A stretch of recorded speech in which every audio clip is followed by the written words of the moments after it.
Ah, meu amigo, você olha para uma foto dessa e imagina que como é que a terra que está nessa parede não caiu. Isso é graças à parede de contenção. E eu vou explicar direitinho como funcionam os tirantes, que são peças fundamentais aí para funcionamento das paredes de contenção. Então, se você tem interesse nesse conteúdo, de saber por que você consegue criar grandes subsolos, clique em gostei nesse vídeo para a gente chegar nos 50 likes e se inscreve no canal, que é muito importante você se inscrever no canal, porque estamos na meta de bater 30 mil inscritos em 2020. Então, clique em inscrever aí, que vai ajudar bastante o crescimento do Inova Civil, que é um canal de inovações na área da construção civil para você ficar sempre atualizado em conteúdos relacionados ao mercado, conteúdos práticos, e hoje vamos falar de tirantes. Então, roda a vinheta.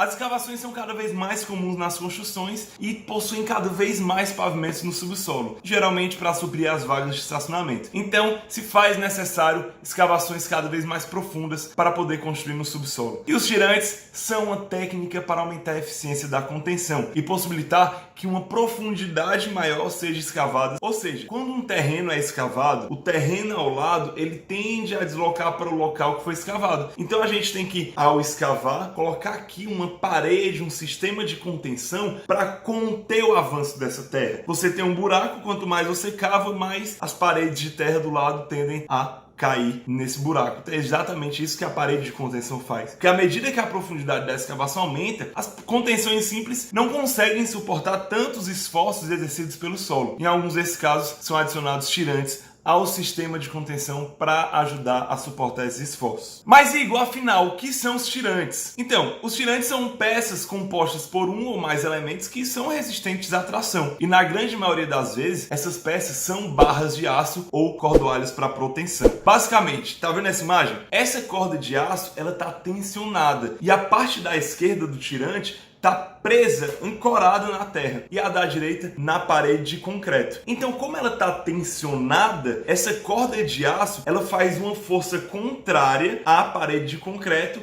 que vai anular a força que a terra está tentando ocupar aquele espaço. Então imagina um bocado de gente segurando uma corda para que aquela parede não ceda. Então tem aqui uma parede, você tem um bocado de cordinha aqui segurando para que ela fique bem ancorada e bonitinha e funcionando. Essas peças, elas são introduzidas no terreno que está sendo contido e que foi previamente perfurado. Depois que a introdução foi realizada, a gente injeta uma calda de cimento ou de outro material aglutinante na parte inferior. E esse material aglutinante é agente de ligação. Qualquer material ou substância que mantém ou une outros materiais para formar como um todo uma peça única. Porque essa calda injetada na parte inferior é responsável por formar o bulbo de ancoragem, para você realmente unir aquela parte junto à terra, que é a parte mais espessa aí mostrada na imagem. O bulbo de ancoragem ele é ligado à parede estrutural pelo trecho não injetado e pela cabeça do tirante. Então,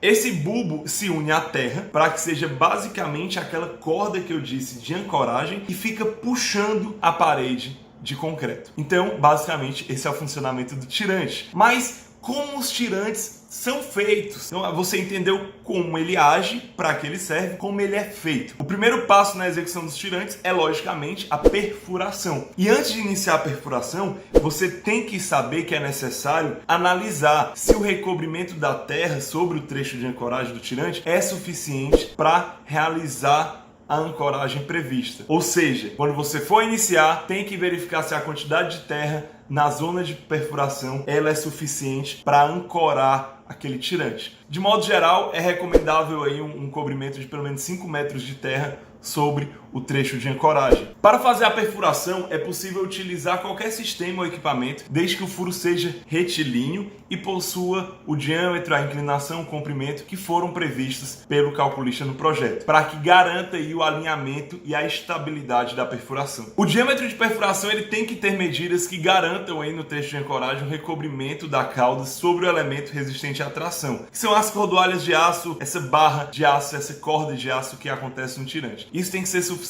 para garantir a proteção contra a corrosão e a desagregação dessa corda de aço, da cordoalha. Ou seja, você tem que entender uma espessura suficiente para proteger o seu tirante da corrosão. Depois que a perfuração foi feita, o próximo passo é inserir os tirantes. Então você tem ali uma perfuração, agora vamos colocar o tirante. O tirante ele pode ser instalado antes ou depois do furo ser preenchido para formar o bulbo. Caso o preenchimento seja realizado antes, a instalação do tirante deve ser feita imediatamente após a injeção do nosso amigo aglutinante que eu acabei de explicar. O revestimento de proteção do furo só deve ser tirado após o preenchimento do furo com a cauda, que compõe o bulbo de ancoragem, e a introdução do tirante. Depois que o tirante já foi colocado, é feita então a injeção para preencher todo o furo. E essa é a fase responsável por fixar a armação de tração, ou seja, de fixar o tirante, porque essa fixação ela é feita através da inserção sob pressão de aglutinante, que também costuma ser cauda de cimento,